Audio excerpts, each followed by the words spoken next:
So it's been a few weeks since Kanye released his new album, Jesus is King. Not long enough to see the long-term impact that it will have, but long enough to see the short-term impact that it did have. Now looking back, it seems like a lot of people have been divided on the issue of his conversion and if he has good intentions or not.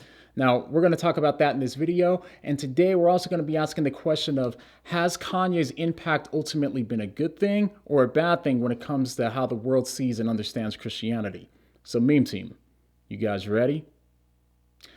Then let's go! So let's start with the potential good, or at least what I consider to be the good.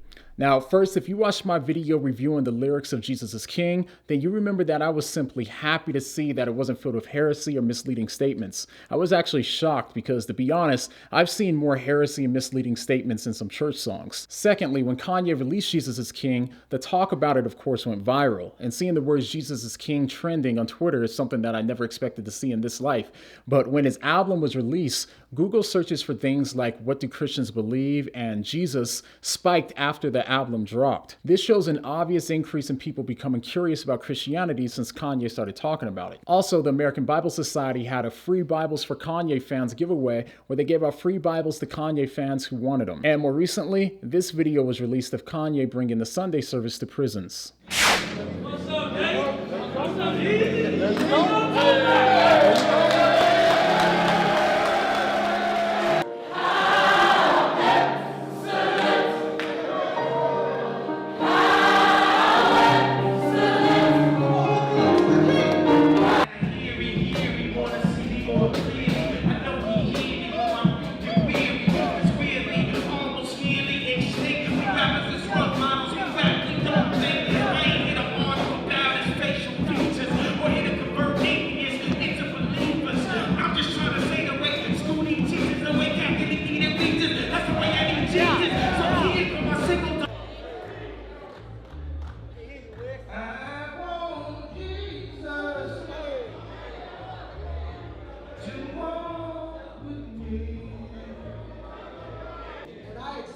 As my Lord and Savior.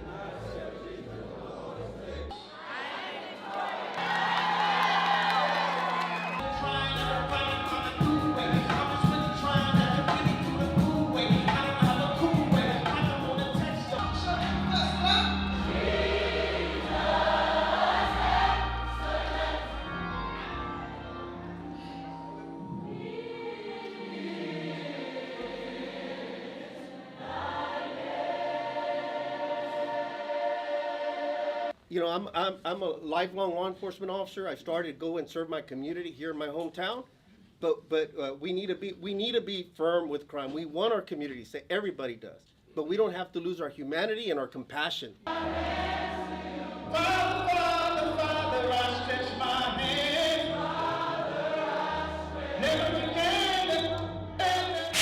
So without a doubt, the gospel has reached new audiences that otherwise weren't interested or open to Christianity before his album came out. Now, because of how things have shifted today, digital media and music serve as one way to do missions today. Now, today we're able to get the gospel into countries that otherwise wouldn't be so easy to reach. And this is one reason that I see effective YouTube ministries to be doing vitally important work. Kanye's music is also a way to get the gospel into these places. Now for the bad news. So the potential bad news is that given his track record, Kanye will almost certainly say some controversial things and make some mistakes regarding Christianity. Now, I could be wrong, of course, but given that he's human and he usually says whatever he's thinking in the moment and he likes to talk in public, there's a good chance that he's going to make some mistakes. In my mind, the question is less about will he and more so how will he and the rest of the world handle it when it does happen. The other concern is that he might unintentionally lead people to Kanye rather than Christ. And now this isn't his fault, as it's more of a condition of our culture that we're living in today. But I pray that those that he brings to Christ will remain in Christ and have their faith grounded in Christ, not Kanye. I just hope that Kanye's work only sparked the seed that motivates them to go much deeper into discovering Christ. And lastly, some people are saying that he has bad motives and he isn't being authentic. Now, of course, I don't know his true motives, but when it comes to questions like this, I feel like the Apostle Paul in his letter that he wrote from jail to the church in Philippi.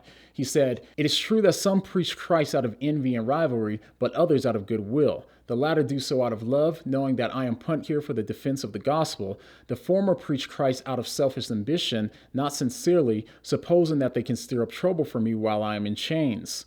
But what does it matter? The important thing is that in every way, whether from false motives or true, Christ is preached. And because of this, I rejoice. So like Paul, no matter what his motives are, I'm just happy that the gospel is reaching more and more people. And if you love the message of the gospel like I do, you might feel the same way. So what are your thoughts on this? Do you ultimately think that it's a good thing or a bad thing? Leave your thoughts down below. And the next time that someone gets mad that the gospel is being preached for whatever reasons, what are you going to say? What do you mean?